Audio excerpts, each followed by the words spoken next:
Hello everyone, कैसे हैं आप सब। एक बार पुनः शिव कोचिंग क्लासेस पर स्वागत है। उम्मीद करता हूं आप सब अच्छे होंगे, मस्त होंगे, बेहतर होंगे, आपकी पढ़ाई बेहतर चल रही होगी।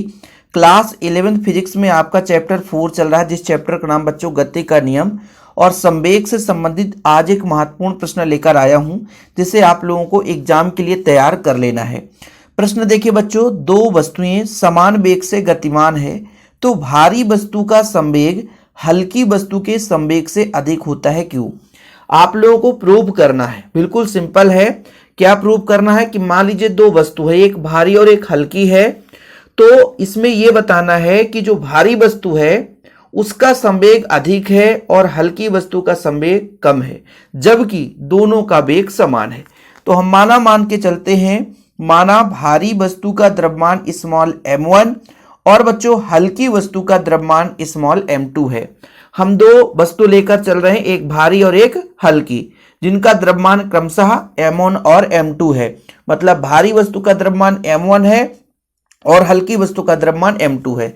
और बच्चों प्रश्न में ही दे के रखा है कि दो वस्तुएं हैं समान वेग से गतिमान है, तो हम मान के चलेंगे दोनों समान वेग v से गतिमान है। तब बच्चों आप लोगों को यहां पर दो चीज निकालना पड़ेगा। संवेग से संबंधित है तो पहले आप लोग क्या करेंगे, भारी वस्तु का संवेग निकालेंगे। तब भारी वस्तु का संवेग, भारी वस्तु का संवेग, संवेग का फार्मूला क्या होता है? संवेग का फार्मूला होता है द्रव्यमान गुणे वेग। मतलब P1 बराबर मैं आपसे कहूं तो आप कहोगे m1 इंटू v, और इसको समीकरण 1 दे सकते हैं। ऐसा क्यों? क्योंकि भाई साहब m1 हमने भारी वस्तु का द्रव्यमान माना है, इसलिए भारी वस्तु का संवेग हो जाएगा P1 इक्वल m1 भी। तथा हल्की वस्तु का तथा हल्की वस्तु का संवेग, हल्की वस्तु का संवेग कितना होगा बच्चों? P2 बराबर कितना हो जाएगा? आपका हो जाएगा m2 इंटू v। इसको आप समीकरण 2 दे सकते हैं। मतलब भारी वस्तु का संवेग और हल्की वस्तु का संवेग हमने निकाल दिया। समीकरण 1 और 2 आगे बच्चों, हमको समीकरण 1 में 2 का भाग देना है। समीकरण 1 में समीकरण 2 का भाग देने पर, ठीक है, समीकरण 1 में समीकरण 2 का भाग देंगे। जब समीकरण 1 में समीकरण 2 का भाग देंगे तो कितना निकल कर आएगा? यहां पर आप देखिए समीकरण कितना है, P1 है और ये P2 है, तो कितना हो जाएगा बच्चों? P1 divide by P2 equal कितना हो जाएगा बच्चों? m1 भी अपान यहां पे कितना हो जाएगा? m2 भी। v से भी कट रहा है, v से भी कट रहा है, तो आपका कितना आ जाएगा बच्चों? P1 अपान P2, P1 अपान P2 बराबर m1 अपान m2।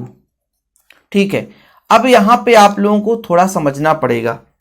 जैसे मैं आपसे कह दूं बच्चों कि मान लीजिए m1 का मान अधिक है तो P1 का मान अधिक होगा, क्योंकि सीधा सीधा संबंध है, और m2 का मान अधिक होगा तो फिर P2 का मान क्या हो जाएगा बच्चों? अधिक होगा। सीधा सीधा संबंध है। ठीक है, अब चूंकि हमने प्रश्न में मान कर रखा है, इसको हम समीकरण 3 दे देते हैं। भाई हमने प्रश्न पर माना है कि चूंकि समीकरण 3 से या में हम कह सकते हैं कि m1 बड़ा है m2 से, ये हमने मान कर चला है। तो जिसका सीधा संबंध होता है वो ये बताता है कि यदि m1 बढ़ाएंगे, m1 बड़ा है तो P1 भी बड़ा होगा, अतः P1 बड़ा होगा P2 से। मतलब भारी वस्तु का संवेग हल्की वस्तु से ज्यादा होगी। भाई आप लोग इससे समीकरण से यही निष्कर्ष निकाल, जैसे 10 है बच्चों तो इसका मान सीधा 10 हो गया, 20 कर देंगे तो इसका मान 20 हो जाएगा, 30 कर देंगे तो सीधा सीधा संबंध है। ठीक है, यहां से हम ऐसा भी कर सकते थे कि P1 का मान निकालेंगे तो m1 बटा m2 इंटू P2, लेकिन जैसे जैसे m1 का मान बढ़ाते जाओगे, ये भारी है तो P1 का मान अधिक ही आएगा बच्चों। ठीक है, और यदि हम कह देते m2 बड़ा है तब p2 का मान अधिक हो जाता है। सीधा सीधा संबंध है।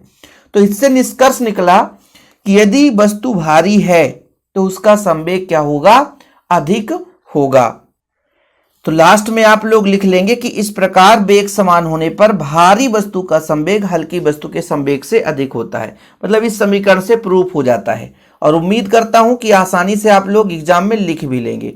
ठीक है, एग्जाम में कई बार क्वेश्चन पूछा गया इसलिए प्रश्न कराना जरूरी था और आप लोग इसे तैयार कर लेना। और बच्चों यदि फिजिक्स का नोट्स चाहिए क्लास 11th का तो आप लोग कांटेक्ट नंबर लिख लो 96 85 29 91 49 9685299149। मेरा पर्सनल नंबर है, 100 रुपये चार्ज लगता है, प्रॉपर रूप से नोट्स दिए जाते हैं। फिलहाल अभी के लिए इतना ही। जय हिंद, वंदे मातरम।